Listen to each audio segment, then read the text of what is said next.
Thank you for coming along and sharing part of your day with me as we continue our examination of the Gospel of Matthew. In this portion, we're going to be looking at verses 15 to 17 of Matthew chapter 18, and I'm going to be reading from the New Revised Standard Version. And this copy of Scripture was actually my father's copy. My father has since passed on. Matthew chapter 18, verses 15 through 17. If another member of the church sins against you, go and point out that fault when the two of you are alone. If the member listens to you, you have regained that one. But if you are not listened to, take one or two others along with you, so that every word may be confirmed by the evidence of two or three witnesses. If the member refuses to listen to them, tell it to the church, and if the church offender refuses to listen, even to the church, let such a one be to you as a Gentile and a tax collector. Now, there are questions when we come to study the early church that we will never find an answer for. One of the questions is, why did the early church change the day of Sabbath?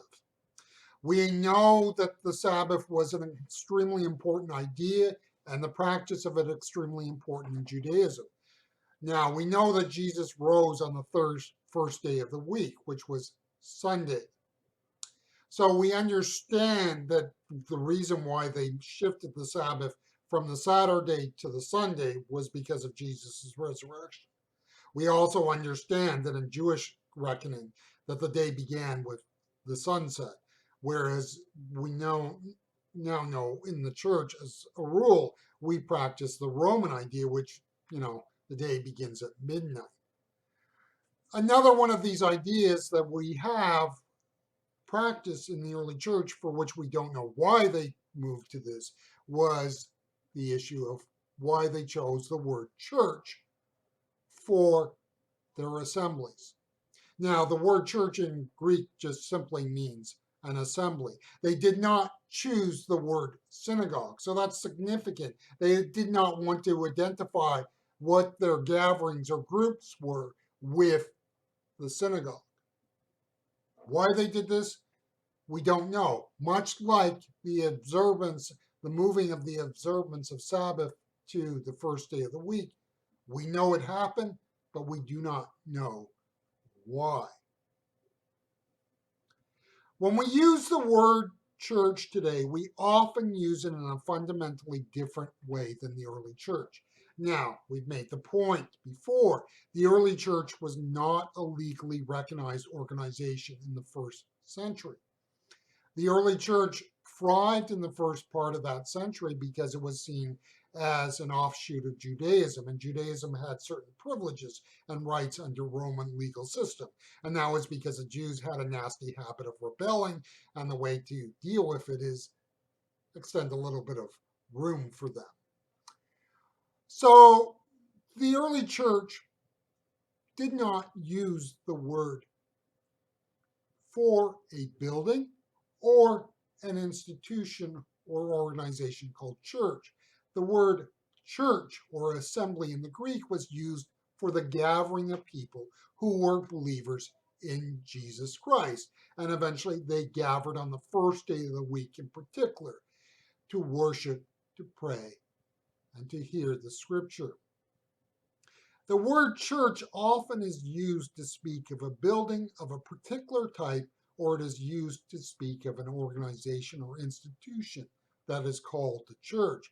If you understand the word church in this sense, then this passage will not make sense. We need to understand that the church are those people who identify with Christ and live for Christ. That is the biblical understanding of the word church.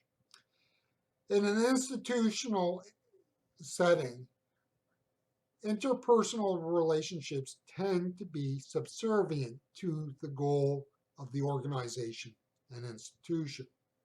Now, also in this passage, notice that there is a return to the Old Testament and the teaching of Deuteronomy chapter 19 and verse 15. In that passage, it is giving guidelines on what to do in terms of witnesses for a case or trial. You need at least a couple of witnesses, so it does not degenerate into you say, he says, she says, I say sort of thing. And so what is being told here is if there is room, if there is contention, dissension between two members, it needs to be worked on, and you need to bring in witnesses to what is happening so things do not get out of hand. In simple speak, we are told not to have a he said, she type of event in church. There should be proper decorum for dealing with interpersonal conflict. The problem, of course, in the church is that the church can be, as an institution, takes precedence over the interpersonal. We want to be seen as one big, happy family, and therefore issues that should be dealt with are ignored, swept under the rug, pushed aside. This is a negative statement, but I think on balance it is fair to say that the church as an organization often functions far more for those that are dysfunctional than those that are functional. There is an aversion of church leadership to actually deal with problems. Too often, what happens is that people who are problematic are not dealt with. And as a result, the people who are not the problem leave the church because they find it too hard to deal with. What are we talking about? The person who remains is the problem child. And the reason why the problem child remains is because in order to deal with that person, things can get messy, things can get out of hand. This person might have family in the church, they might have friends, they might have connections. Leadership knows that to deal with the person will be messy. Leadership does not want to soil the image of the church. The problem is dealt with by minimizing it or sweeping it under the carpet. This is even more so the case if the offending party is an important contributor to the work or has deep family connections in the denomination. It is in the dealing with and resolving of interpersonal conflict in the life of the church that we transform the nature of the church from institution to a grace place. Grace is something that takes us from the abstract to the personal.